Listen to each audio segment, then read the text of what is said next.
Assalamualaikum warahmatullahi wabarakatuh. Selamat pagi anak-anak, berjumpa lagi di Pendidikan Agama Islam kelas 6. Hari ini anak-anak sama-sama kita akan belajar tentang makna qadha dan qadar seperti yang ada di slide itu.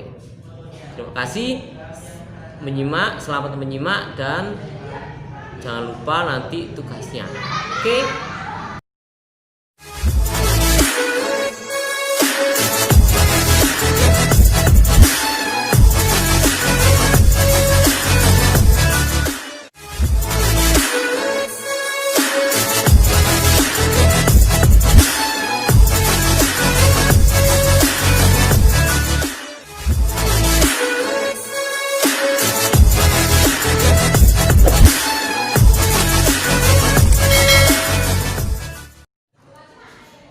Oke, Pak Ustaz akan lanjutkan pengertian qadha dan qadar. Qadar menurut bahasa adalah ketentuan, penetapan, dan kehendak. Menurut istilah adalah ketentuan Allah terhadap makhluknya yang berhubungan dengan nasibnya.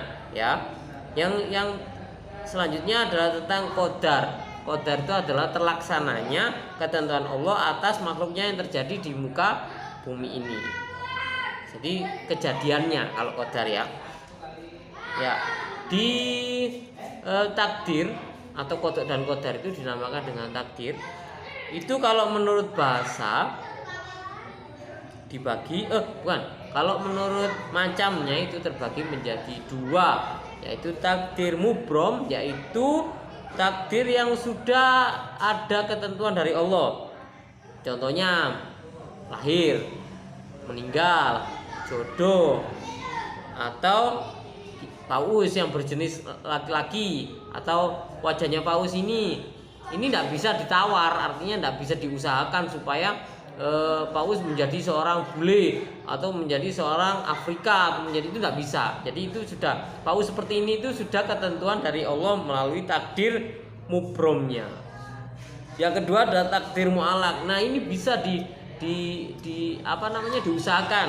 Ya, contoh, yang tidak bisa menjadi pinter, yang sakit menjadi sembuh, yang yang awalnya pengangguran akhirnya mendapatkan pekerjaan dan sebagainya.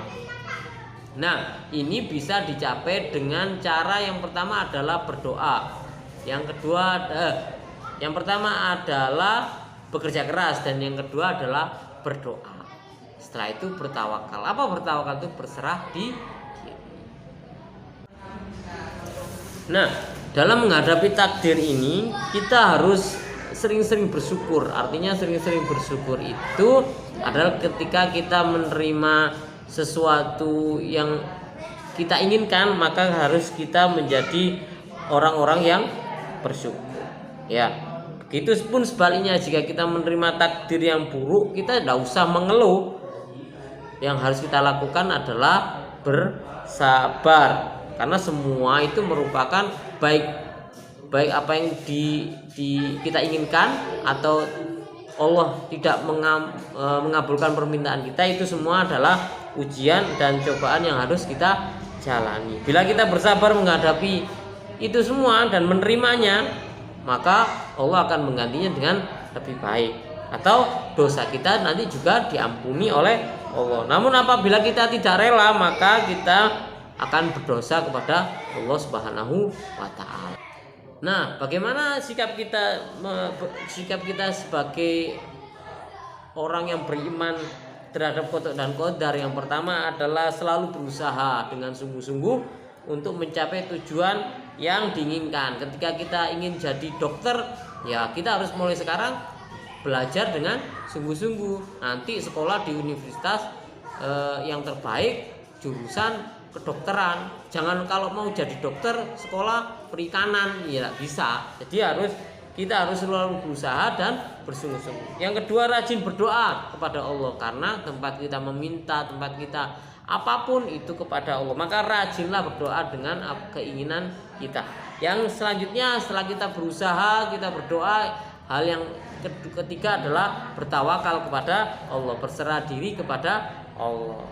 Yang keempat adalah bersyukur bila usahanya tidak dikabulkan oleh Allah. Jangan mengeluh, terus berusaha, ya. Jadi intinya adalah bersyukur dengan bila usahanya dikabulkan atau tidak dikabulkan. Jangan mengeluh. Yang kedua, bersabar dan tidak putus asa. Ini penting. Ketika Allah belum mengabulkan, hal yang paling penting yang harus kita lakukan adalah berusaha dan tidak putus asa. Itulah seorang yang beriman terhadap qada dan qadar dari Allah Subhanahu wa taala. Terima kasih, silakan disimak dan silakan dibaca di halaman 10, 11 sampai 12. Hari ini tugasnya menyimak saja. Terima kasih. Wassalamualaikum warahmatullahi wabarakatuh.